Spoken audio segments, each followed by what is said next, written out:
Hello, welcome to my presentation on stress factors that affect IVF treatments. I have a few objectives. The main ones are ensuring privacy is respected to enable trust, application of a feminist perspective, fostering self-care with yoga, diet, and acupuncture, summarizing what research demonstrates of effective mechanisms to reduce stress. Every journey, every patient journey into IVF is unique and beautiful. So this is a very simple organizational tool that I found on Pinterest from an IVF patient who happens to also be a nurse.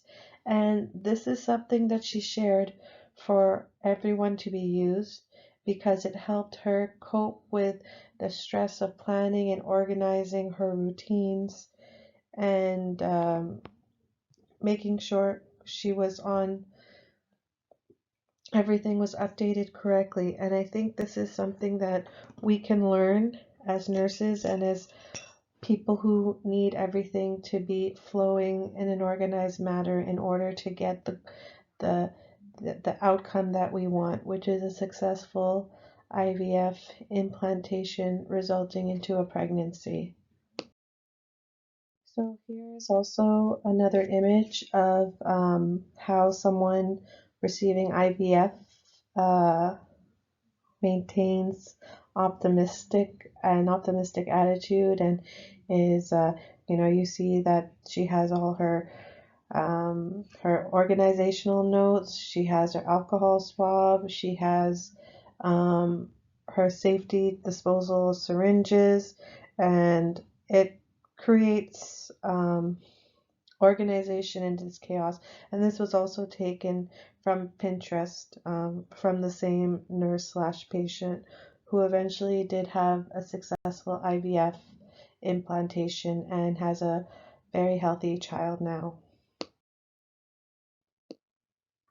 This is more of how it's like, how do I say, capturing the journey of her needing to take all her items and going to different clinics, going to different appointments, but still needing everything at her disposal. So keeping everything organized.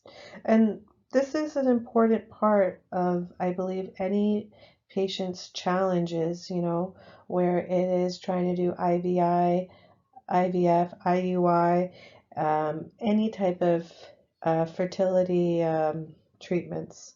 Now, as we get more aware of the stigma associated to infertility, we need to also be able to offer a support in how people cope with that. And one way I've noticed in particular by reading is that organization and research. And on to the next slide, I will talk a little bit more about alternative practices.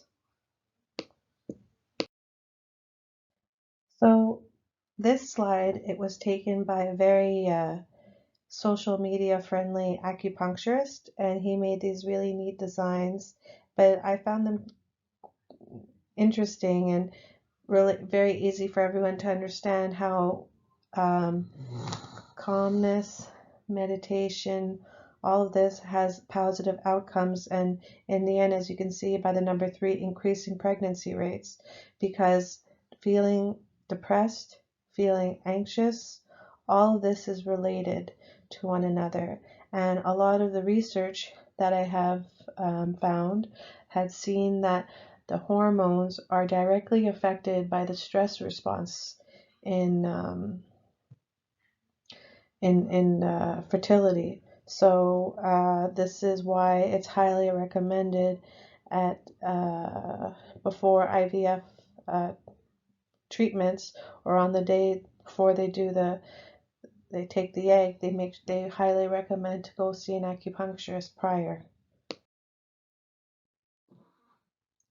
And this clinic really believes in naturopaths, and They have a very good understanding of preventative medicine, and as you can see in this slide, it talks of it very diet, exercise, herbal medicine, and meditation. Those are the four monumental things that can really improve the health of anyone. But in regards to fertility, successful IVF, these are things that are very, very important for successful IVF implantation resulting in a pregnancy. And there was research saying that, you know, they can measure in China, they measured the cortisol of for patients prior receiving IVF, prior to acupuncture, and they saw the relation to that cortisol levels having a direct correlation to some of the hormones in that affect pregnancy. This brings me to my second point, and this is taken from IV Therapy of Ottawa. They created this image: meditation reduces cortisol in the blood and improves energy. This is consistently true with any research paper that I've read, that cortisol is definitely an effect of stress and is definitely decreased with meditation and any wellness exercise, improved diet, breathing, meditation. These are things that are going to generally improve the longevity and the health, the inner health of the body. And it's very important that we remember sometimes the simplest things have the best results. And supporting patients in their journey is how we can really assist them, not by shaming them or making them feel as if they had done something wrong, because I have noticed that there's an immense amount of guilt that these patients feel to their inability to have a child naturally.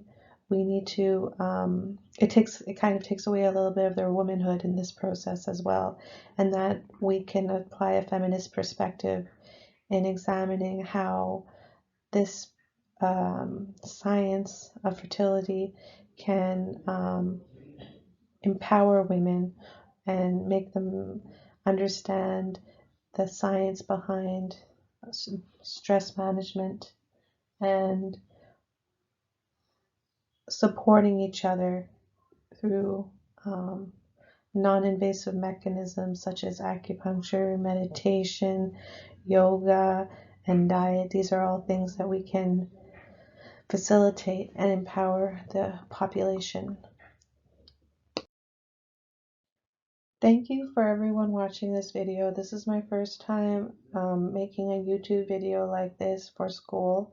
I hope to do it again, and I would appreciate any feedback or comments on what you thought. It was a little bit all over the place.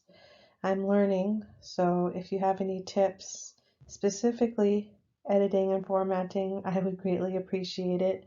Comment down below, and I hope to I look forward into speaking with you or receiving your comments. Thank you. Bye-bye.